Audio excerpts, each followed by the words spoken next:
Subject నేను చెప్పిన దాంతో పాటుగా మీరు అదనంగా ప్రయత్నం చేయడం, సబ్జెక్ట్ని లింక్ పెట్టడం, రైమింగ్స్ వస్తాయి. ఓకే, టైం టేబుల్ వేయాలి.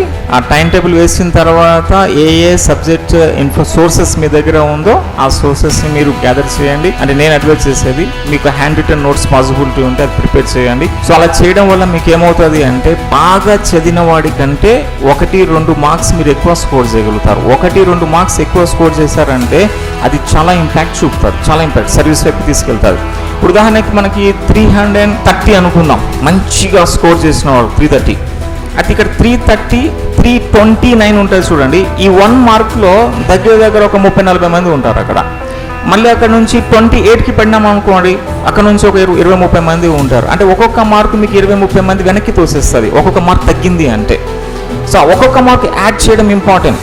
సో మామూలుగా ప్రిపరేషన్ చేస్తూ ఉంటారు, వాళ్ళు రియల్ కాంపిటీటర్స్ కాదు. మీకు బాగా చదివిన వాడే మీకు రియల్ కాంపిటీటర్.